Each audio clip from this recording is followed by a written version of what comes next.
Bismillahirrahmanirrahim. Assalamualaikum warahmatullahi wabarakatuh. Waalaikumsalam warahmatullahi wabarakatuh. Pada hari ini kita akan kembali melanjutkan kajian nahwu dan shorof plus kajian linguistik tentang surat-surat Al-Quran. Dan kali ini kita masuk kepada kajian untuk surat An-Nasr. Idza jaa nasrullahi wal fathu dan seterusnya. Kita akan langsung bahasan ya.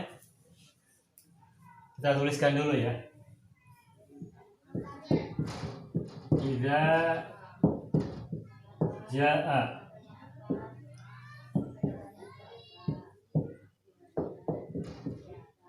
nasrullahi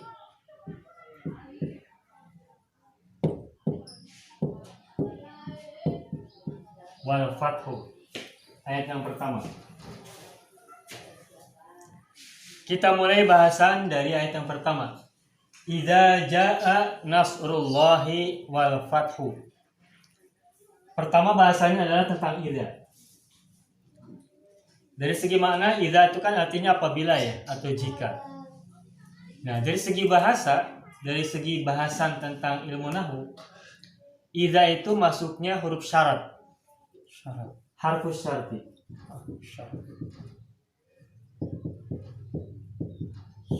Harfus syarti, huruf syarat. Jika, apabila, kalau, seandainya, itu nanti setelah itu mesti ada jawaban.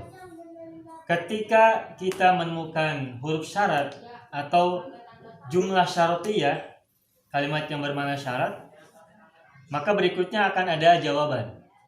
Jumlah jawabiyah, kalimat yang menjadi jawaban dari jumlah syarat. Nah, kali ini dalam surat An-Nasr, huruf syaratnya adalah huruf idza. Idza harfu syarti, apabila atau jika. Nah, perlu diperhatikan, kalau kita menggunakan kata idza, maka setelah kata idza itu selalu kita gunakan bentuk fi'il. Dan fi'ilnya adalah fi'il madhi. Ini teori dasarnya. Teori dasar kalau kita menggunakan huruf syarat idza, maka setelah kata idza itu sesudahnya harus bentuk fi'il. Dan fi'ilnya pun harus fi'il madhi. Maka kita lihat sini jaa, idza jaa. Jaa ini kan fi'il madhi. Jaa yaji'u. Fi'il madhinya jaa, mudhari'nya yaji'u. Oke, jalan lagi. Setelah kata idza, lazimnya atau biasanya kata sesudahnya itu harus fi'il. Dan fi'ilnya pun biasanya fi'il madhi. Ini teori dasar. Meskipun begitu, memang kita akan temukan setelah kata idza, khususnya di Al-Quran, setelahnya itu tidak selalu fi'il madhi. Bisa fi'il mudhari', bisa juga isim. Yang di surat An-Nasr, idza jaa, idza huruf syarat, jaa fi'il madhi. Contoh yang lain di ayat-ayat Al-Quran, misalkan setelah idza harus fi'il madhi, contohnya adalah idza faragta fansab. Idza faragta, tu faragta itu fi'il madhi di surat Al-Insyirah ya. Idza faragta. Idza faragta. Faragta ini fi'il madhi, domainnya anta. Setelah idza menggunakan fi'il madhi. Ada lagi di surat Az-Zalzalah. Idza zulzilat. Zulzilat. Idza huruf syarat, zulzilat fi'il madhi rubai. Dari kata zalzala. Terus dijadikan majhul, zalzala jadi zulzilat. Domainnya hiya karena ada ta mati. Zulzilat. Idza jaa ajaluhum, apabila telah datang ajal mereka. Nah, kesimpulannya setelah idza itu lazimnya selalu menggunakan fi'il madhi. Maka kita akan temukan di Al-Quran banyak ayat Al-Quran setelah kata idza, maka berikutnya adalah menggunakan fil madhi. Domirnya terserah, tergantung siapa pelaku dari kata kerja itu. Dan bisa majhul, bisa maklum. Maklum itu aktif, kata kerja aktif. Majhul, kata kerja pasif. Nah, itu yang saya ingin sampaikan. Tetapi yang tadi sudah saya sampaikan di tengah-tengah pembicaraan tadi, meskipun begitu, bisa juga setelah idza itu isim. Contoh di beberapa surat juz amma. Misalnya ya.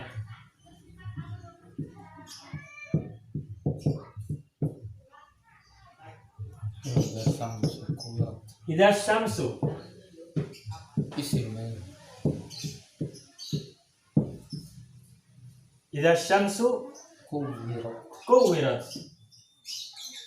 Tuh. Ini idza harus syarat sama dengan sebelumnya. Ya. Yang ini. Setelah idza apa di sini? Asyamsu. Ada alif lam. Isim. Isim atau fi'il? Isim. Isim. Apa cirinya isim? Alif lam. Alif lam. Nah, tadi kan saya sampaikan, setelah idza itu selalu menggunakan fi'il madhi. Tapi di Al-Quran kita temukan banyak beberapa ayat ya, tidak sedikit. Setelah idza itu isim. Contohnya ini idza syamsu kuwirat.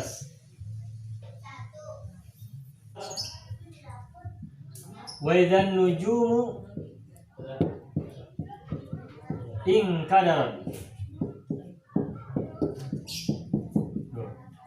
Ada lagi wa idzal jibalu suyirat. Wa idzal jibalu suyirat.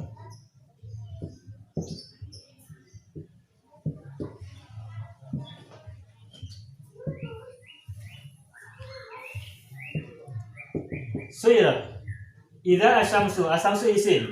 Idza nujumu isim juga. Idza jibalu al-jibalu juga isim. Nah. Jadi setelah idza bisa isim. Tetapi perhatikan setelah asyamsu ada kata apa? Kuwirat. Kuwirat ini fi'il madhi. Majhul dari kata kawwara yukawwiru. Dimajhulkan jadi kuwira untuk domir dia menjadi kuwirat.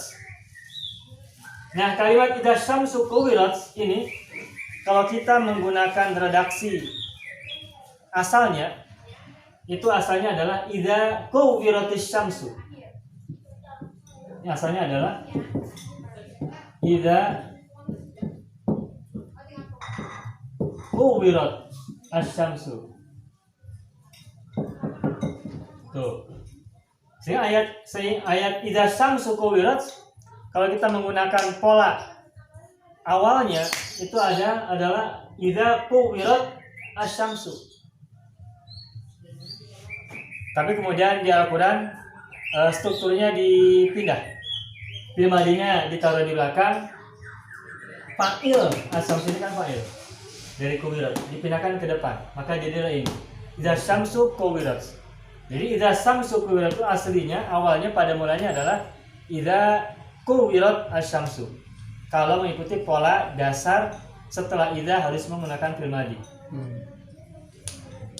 Begitupun wa idza nujumu kadarat asalnya adalah wa idza inkadarat an-nujumu. Wa idza jibalu suyirat asalnya adalah wa idza suyirat al-jibalu. Tapi strukturnya diubah. Di antara hikmahnya adalah ketika posisinya diubah setelah idanya isim dulu baru fi'il, isim dulu baru fi'il, isim dulu baru fi'il. Itu nanti secara sastra jadi belakangnya itu ada rimanya, ada nadanya, kedengaran iramanya enak.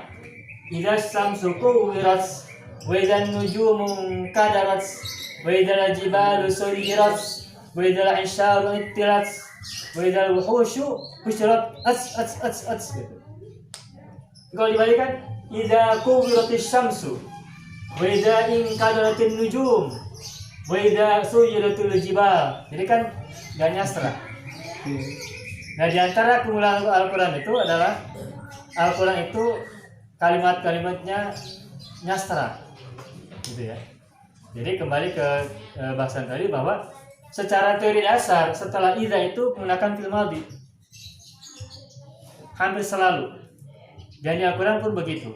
Namun ketika kita temukan di Al-Quran ada beberapa ayat yang setelah idza mengedepankan isim, contohnya ayat-ayat ini, maka itu aslinya adalah ilnya dulu, lalu dipindahkan tempatnya, gantian, tukaran tempat. Idza syamsu kuwirat asalnya adalah idza kuwiratis syamsu. Ada lagi juga idza sama'un fatarat. Idza sama'un fatarat asalnya adalah idza in fatarat as-sama'u. Begitu seterusnya. Oke ya. Ini. Jadi kesimpulannya setelah idza itu lazimnya atau biasanya selalu menggunakan fi'il madhi. Sehingga ketika kita mengidentifikasi jenis-jenis kata dalam bahasa Arab, perhatikan setelah idza. Nah, maka ya ini fi'il madhi apa fi'il mudhari atau yang lain fi'il madhi. Kenapa? Karena diawali oleh idza. Setelah idza biasanya fi'il madhi gitu. Jaa. Oke ya, idza jaa. Dan ini juga sekaligus juga menjadi pembelajaran bagi kita. Kalau kita nulis tulisan bahasa Arab, membuat redaksi bahasa Arab menggunakan kata idza, setelahnya fi'il madhi. Misalnya, apabila saya pergi, jadi idza dhahabtu, bukan idza adhab atau idza ana dhahibun. Nggak bisa. Kalau kamu pulang, kamu kan anta, pulang kan tarji'u, roja yarji'u, anta tarji'u. Nah, apabila kamu pulang, bahasa Arab ini bukan idza anta tarji, tapi harusnya idza roja'ta. Oh, roja'ta. Karena setelah idza harus fi'il madhi. Meskipun dari sisi makna benar, anta tarji'u, kamu pulang. Tapi sebelumnya kan ada idza apabila. Kalau menggunakan kata idza, maka kata sesudahnya bukan isim, bukan fi'il mudhari, Bukan domir. bukan domir kan isim. Jadi nggak boleh idza anta tarji'u atau idza tarji. Nggak lazim. Karena lazimnya setelah idza harus fi'il madhi. Sehingga kalau kalimat apabila kamu pulang, maka kamu pulangnya fi'il madhikan dulu. Tarji'u fi'il mudhari, fi'il madhiin dulu jadi roja'a. Untuk anta jadi roja'ta. Nah, antanya nggak usah dimunculkan. Jadi apabila kamu pulang, idza roja'ta. Roja'ta. Idza faraghta. Idza faraghta fansab. Idza faraghta. Faruq. Gitu. Oke ya. Kecuali kalau setelah idza itu ada lam misalkan. Jika tidak, lam kan tidak. Jika kamu tidak pergi, idza lam tadhhab. Tuh. Lam tidak. Nah, apabila idza, kemudian tidak, bahasa Arabnya lam. Nah, setelah lam itu harus fi'il mudhari, nggak bisa fi'il madhi. Maka karena setelah lam harus fi'il mudhari, maka meskipun ada idza di awalnya, nggak boleh idza lam dhahabta. Karena setelah lam harus fi'il mudhari. Nah, kalau gini boleh. Kenapa? Karena setelah idzanya ada kata negatif harfun nafi berupa lam, dan setelah lam itu harus fi'il mudhari. Dan fi'il mudhari yang diawali oleh lam, ini lam huruf jazm, maka ininya sukun. Idza lam tadhhab. Idza lam tashrab miraran 'ala al-qada dhamita fa'yun nasi tasfu masyaribu. Itu ada pepatah mahfuzat. Begitu. Jadi kesimpulannya setelah idza biasanya menggunakan fi'il madhi. Kalau kita bicara pakai bahasa Arab menggunakan kata idza, gunakan setelahnya fi'il madhi. Itu yang pertama. Nah, terus jaa fi'il madhi. Kenapa ya? Tadi setelah idza pasti fi'il madhi kan? Hampir semuanya. Dan dari sisi bentuk ja-nya berapa huruf? Jim, alif sama hamzah. 3 huruf. Berarti fi'il madhi. Kalau mudhari ada huruf mudhari di depan. Yani a, ta atau ya atau na. Tapi kan enggak ada. Di sini enggak ada. Jadi jaa fi'il madhi. Nah, setiap fi'il maka diikuti apa? Oleh fa'il. pelaku dari kata kerja. Apabila telah datang. Apa yang telah datang? Nasru. Nah, kenapa nasru ini doma? Karena sebagai fa'il. Fa'il dari apa? Fa'il dari ja'a. Ja'a. Setiap fa'il harus doma. Kedudukannya apa? Fa'il dari ja'a. I'rabnya apa? Fa'il itu apa i'rabnya? Rofa. Rofa ya. I'rab dari fa'il itu rofa. Rofa itu tinggi. Oke. Ya. Nasru ini fa'il. Cirinya doma. Nasru ada alif lam enggak? Nggak ada. Nasru enggak ada alif lam. Kalau enggak ada alif lam, kenapa enggak ditanwinkan? Nggak nasrun gitu. Ya, kenapa tidak dibaca nasrun? Pada nasru tidak ada alif lam. Ingat nggak? Alif lam itu sama tanwin tidak pernah berbarengan. Kalau ada alif lam, nggak boleh tanwin. Kalau nggak ada alif lam, tanwin kan? Tetapi ini nasru nggak ada alif lam, tapi juga nggak tanwin. Mudhof, betul. Kenapa tidak ditanwinkan? Karena dia mudhof. Ya. Mudhof itu syaratnya dua, nggak boleh ada alif lam, nggak boleh tanwin. Makanya nasru sekalipun tidak ada alif lam, tetapi tidak boleh tanwin. Kenapa tidak boleh tanwin? Karena mudhof. Berarti kalau mudhof ada apa berikutnya? Mudhofun ilaihi. Nah, nasru berarti mudhof, ya. Allahi sebagai mudhofun ilaihi. Mudhof ilaih apa cirinya? Belakangnya kasroh. Allahu asalnya karena dia sebagai mudhof ilaih maka Allahi. Mudhof nasru mudhof ilaihnya Allahi. Gabungan dua kata mudhof dan mudhof ilaih disebut dengan idhofah, ya. Idhofatun, ya. Idza jaa nasrullahi, apabila telah datang. Apa yang telah datang? Pertolongan Allah. Nah, jadi nasru ini fa'il dari jaa dan dia sekaligus mudhof untuk Allahi dan mudhof ilaihnya adalah Allahi. Allahi kenapa kasroh? Karena dia mudhofun ilaihi atau mudhof ilaih. Dah, selesai. Lalu ada wawu, wal fathu. Wawu apa?